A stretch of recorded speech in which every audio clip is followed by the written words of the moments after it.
Austin, Texas, home of barbecue, tie-dye t-shirts, and anti-woke comedians, and soon to be the new home of NA Counter-Strike. In just a few days, the Blast Austin Major is going to commence, and we've got more teams than ever. With so many new faces, it can be hard to keep track, so we're going to go over each team in 30 seconds or less. We're going to start with stage 1, the contenders, and we're going the highest ranked to the lowest ranked. The highest ranked in stage 1 is number 15, Complexity. Complexity, coming into Austin, is one of the few North American squads. Before the season started, they lost 2 players. It's been a bit of a quiet year overall, but a top 4 finish at PGL Bucharest showed that the team actually had some pulse, and that was partially in thanks to Halzerk's performance. Of course, Halzerk is the opera, and he's got to put up some big boy rounds if Complexity want to make a splash at Austin. Next up, we have number 16, the World Heroic. Heroic's gone through some serious changes. After 5 years as a fully Danish squad, they finally went international after the Stabby debacle. Their current core was picked up from Senegal. They were an online threat in 2024, but they've yet to really show themselves on LAN. They also brought in Sampaio, the Spanish opera, and he definitely has the most experience, and he's got the highest skill ceiling. And if Heroic want to go far, Sampaio is definitely going to have to pave the path. Next up, we have number 22, FlyQuest. FlyQuest is the only Australian representation, but honestly, they've hit kind of a ceiling over the past few years. The region's isolation doesn't help. They can't really play with the best teams in the world, and they can barely play with the best teams in Asia, the Mongols, Tailoo. Ince is now the in-game leader after they benched Dexter, and I think he's their clear standout. He's their best player. This is the type of team that dominates in the ESL Challenger level of events, but once they get to an S tier event, they kind of whimper out. If they don't make it to stage 2, I would not be surprised if they start looking beyond Australia for players. Now we have Bait, or B8. I'm gonna call them B8. They've been grinding the tier 2 scene for a while. It's a Ukrainian team, and they pulled off a bit of a miracle run in the qualifiers. They went down 0-2 and then won 5 matches in a row to qualify for the major. They've had some decent online showings, but this is kind of their real test to prove it on LAN. If Headtrick can deliver the impact that he did on NIP at one point in time, and NPL can show that there was a reason he was on that NaVi roster back in the day, then I think Bait could be a bit of a dark horse. Next up, we have Wildcard. They're another one of NA's representation.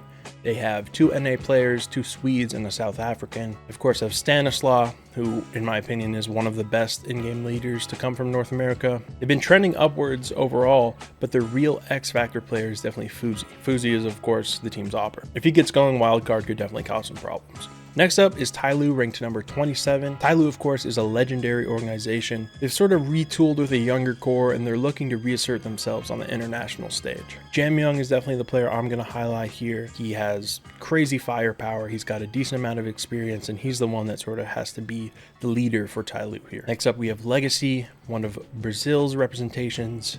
They are stepping in for Bestia after Bestia was dealing with some visa issues. There's a whole lot of controversy there. I think that Blast set a deadline for them to have their visas, and they just didn't have their visas in time. The team is led by Lux, who recently took up the in-game leader role for the first time. We've got Dumao, Lotto, Nissim, and Sadzin.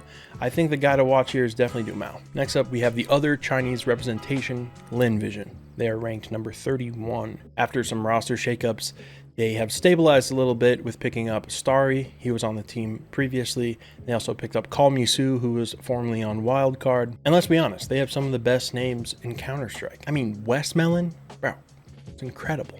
Next up, we have BetBoom, number 33. Boomich leading, and you've got Axile, who definitely knows how to play. We haven't seen that Axile that we saw in 2020, but he still is a solid rifler. They've had some decent finishes. They finished 3rd at Yala Compass and CCT Globals, but they're still kind of hunting for that breakout win. Next up, we have another NA representation, NRG, ranked number 35. They've got a solid mix of old heads and new blood. We've got Nitro back from like his 6th time playing Valorant or something. OC is opping. OC has always been a player who can kind of farm in tier 2 NA, but he's never stepped up in tier 1 when his teams really need it. I'd keep an eye on him, and also Bro, who really seems to be bringing some energy. Do you get it? Because like energy, NRG, whatever. Next up, we have number 37, Chingis Warriors, which is probably the craziest name of any team here at Austin. Chingis Warriors are one of the newer faces out of Mongolia. They're second to the Mongols, and they just recently cracked the top 40. They're not quite at that Mongols level yet, but if they have some decent showings, maybe if they can make it to stage 2 or get some decent upset wins, we might have another Mongolian dynasty, baby. Next up, we have OG. They have a 17-year-old IGL in Crizin, showing some decent leadership, especially at such a young age. Their team is still sort of finding their rhythm. I don't expect them to make stage 2, but with some decent individual performances from guys like Spook, who, you know, played pretty well on Johnny Speeds, this team could definitely make it. Next up, we have Imperial, one of the South American teams, mostly Brazilian. They took first place at Fire League Buenos Aires 2025. You know, they can hang in South America, but they haven't really shown anything internationally yet with this roster. Vinny is the in-game leader, and they have a few rising talents with Try, Che Jesus, Decenty, and No Way. This isn't the same Imperial we've seen before, but again, you know, this stage of the tournament is going to come up to the individuals, especially in some of these lower ranked teams. Next up, we have Namiga. Namiga is a CIS squad.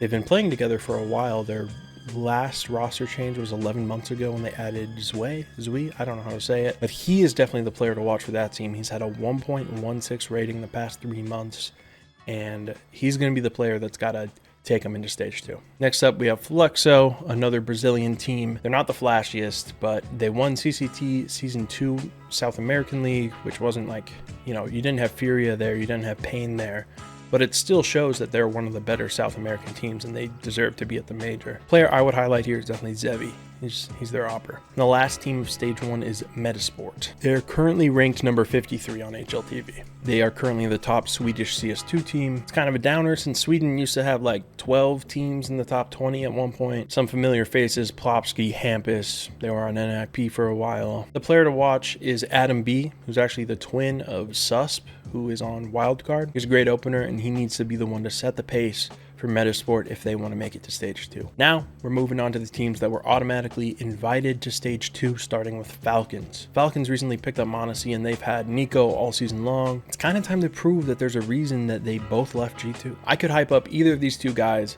but for me it's really Tessus to watch. I think he is the third player who really needs to shine in his roles. He's definitely been Falcons' third best player. Even if Falcons win this, I expect them to make a roster move. The rumors are Kaiosuke to Falcons in place of Magisk. Magisk, of course, has won 4 majors, 3 with Astralis, 1 with Vitality, so he has experience winning. I don't know if his firepower is enough for the veteran experience he brings in.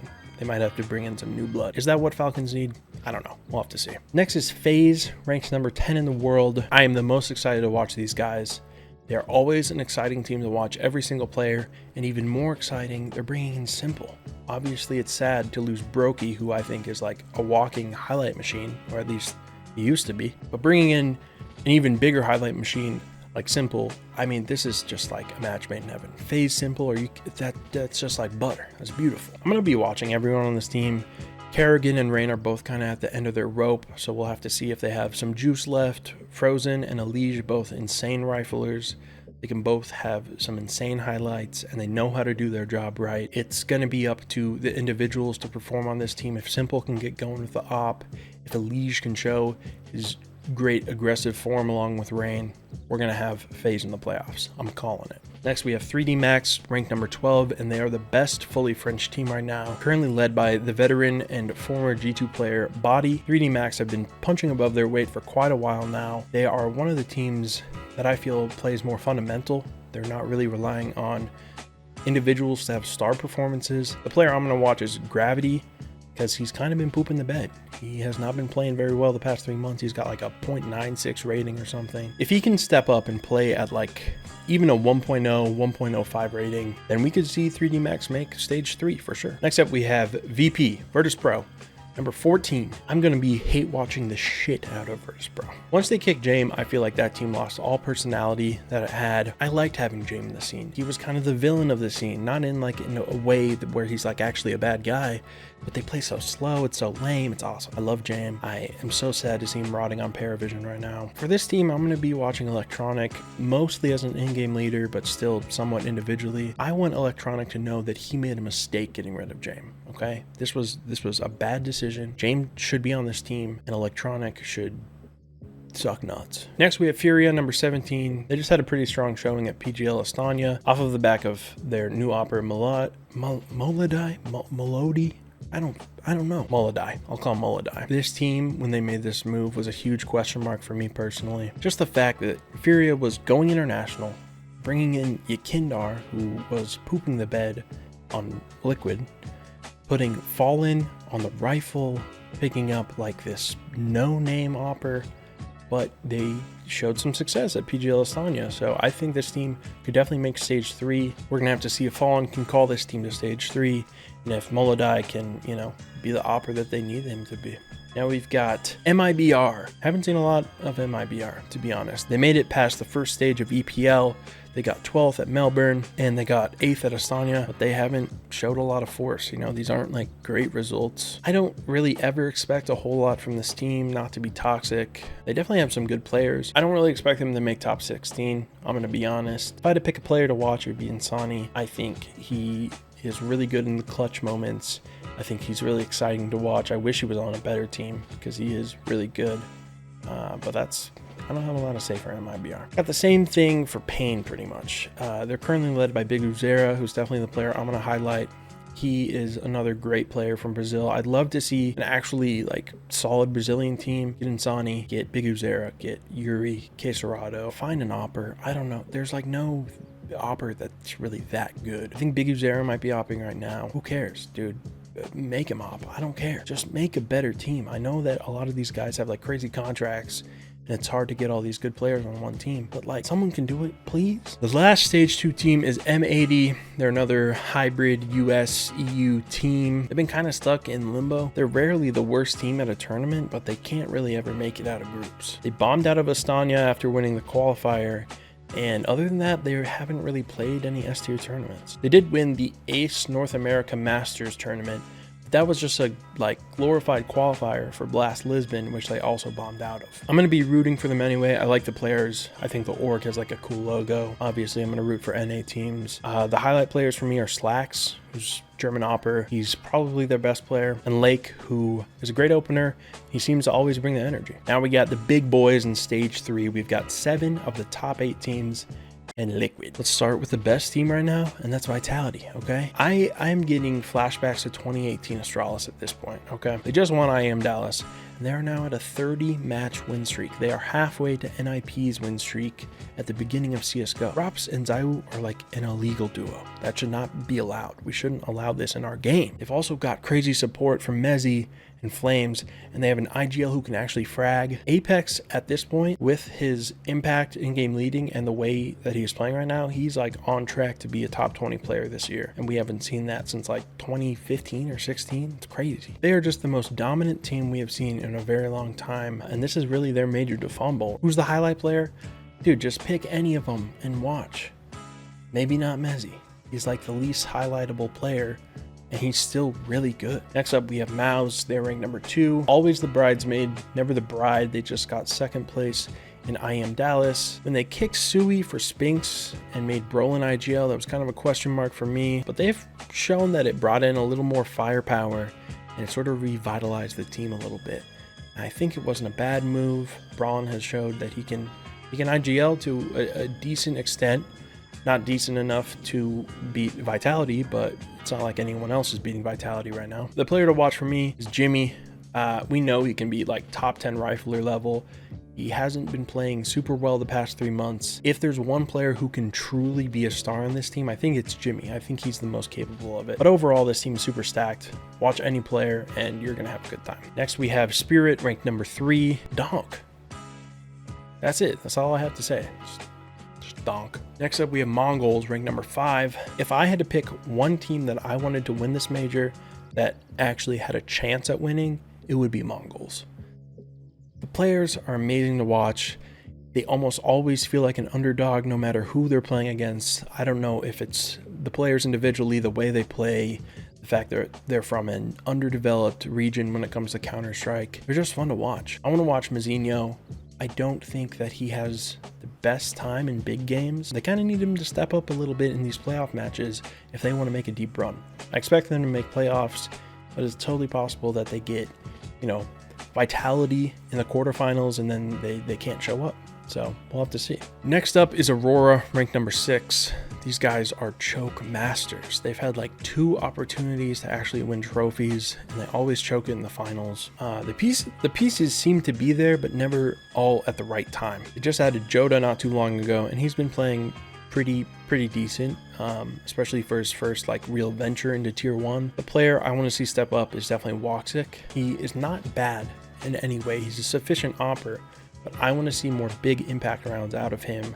I want to see him along with Xantares be the veterans that can lead Aurora to the playoffs, to, you know, maybe the finals. This team has the capability to make it to the finals and then lose to Vitality. Next up, we have G2. What a weird team, man.